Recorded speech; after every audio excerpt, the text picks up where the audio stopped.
decided to do an experiment. I wanted to write a book on Twitter, not about Twitter, but on Twitter. And I asked 40 people if they would answer one question, and they did. Put the whole thing on a website. So the Power 150 sometimes likes me, sometimes they don't. You know how that thing works. If you post a lot, this is a secret, if you post a lot, you get lifted up in their rankings. If you don't, you're done, you're dished. Conversation marketing. Has anybody heard of the age of conversation? Has anybody here in this room written on it? Who? Yes? No? It was a collaborative book with about 100 plus authors all over the world put together. Okay, so that's my social media world. So I do some talks, I do some stuff with clients. Some media decides they like what I have to say, so they do a quote of me every once in a while. I am on Twitter. I've been highlighted in a few books. But the really important part, from my point of view, of what social media is to me are those next two pictures. Those next two pictures represent the people that I've met and the relationships that I've built. Go ahead, start. Anybody? So I'll start. The very first brand that started with New Urban was Graco Baby. And Graco Baby was probably the hardest brand we could have started with because it's baby products, and there's a lot of oversight by the federal government.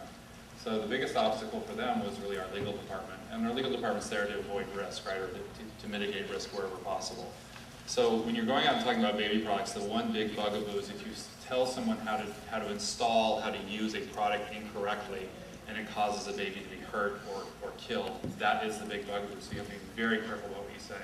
So their big thing was they wanted to actually evaluate our comments, our tweets, our blog posts in the very beginning to make sure that the people that were doing it were not saying anything that would get us in big, big trouble, because it's one word from a lawsuit always.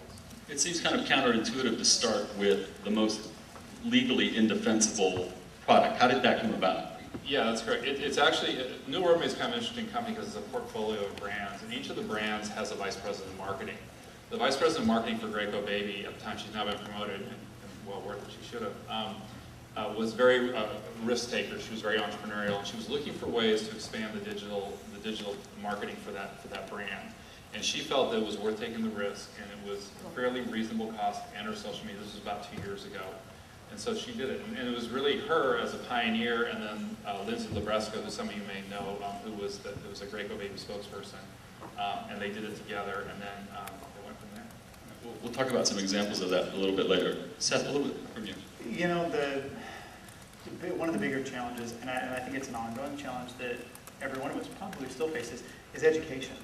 I mean, I think that the proliferation of more and more social media, more people using it, means that now you've got people kind of catching on to the end of the train. We're preaching to the choir here, obviously, but I mean, I think still a big part of my job and a big part of getting things up and running was just getting people educated enough to make a good business decision. I think that we didn't move too quickly. We certainly weren't the first actor in our category in a lot of these spaces. But I think we took our time to make sure everybody knew where the bodies were buried, right? To know where the pitfalls were. Who was the toughest to educate, or what group was the toughest to get educated? I have kind of and I don't know the way that it worked with the legal folks at New Urban was, I think honestly I got some of my biggest evangelists from my legal counterparts. I had some attorneys working for me who, because they used it, were awesome advocates. Where I ran into some resistance was with people who'd been in PR for a long time, or people who'd been in marketing for a long time, maybe not wanting to see the immediate benefit right now. What's this going to do for me tomorrow? And trying to say, well, we're going to try some stuff. We want a little bit of leeway, a little bit of rope, which hopefully we won't hang ourselves with, but a little bit of rope to do some things with. Peter, how about you? I think I'd align with Seth. The number of clients I've worked with that have taken their first steps into social media, they've been used to traditional methods of marketing, and typically that's where the projects have started from.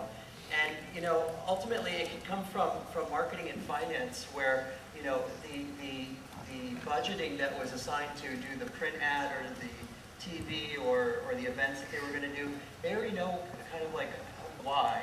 And so it's tough to break the system, you know, to do something different. And when the expectations perhaps are that moving into a social network or any other social media space can be free, and certainly they know if perhaps they're doing it themselves that they set it up over the weekend, so why can't we do it as a business?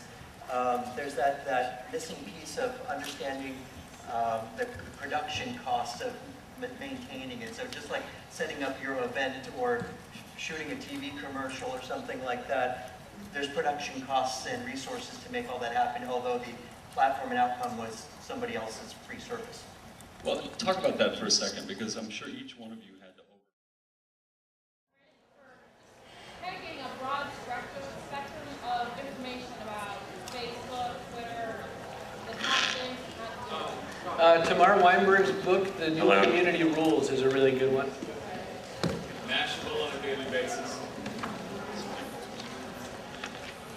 So the question was about a concise source of all such information. So Mashable, TechCrunch. Chris Brogan's got a blog. Yeah, Oh, there you go. Hold up a copy of Tamar's book right there. That's good. Yeah. That's the best social media book of 2009. Wow. The New Community Rules by Tamar Weinberg, W-E-I-N-B-E-R-G, published by O'Reilly Press, 2009. You're like a walking ISB. Question? Terrible. Who's got questions? No?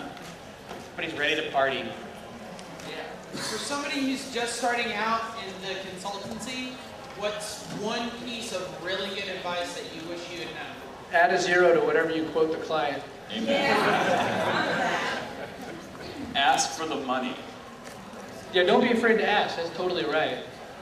That's where consulting starting out blows it, is they don't really know where the line is. By the way, the line isn't first date. You know, you try to at least get to second or third base before you bring it on home to the money. Don't do hourly billing. And keep following smart people. Yeah, no hourly billing, because hourly billing is for people who don't have ADD. They're paying for your knowledge, not for your time. You're not an hourly employee.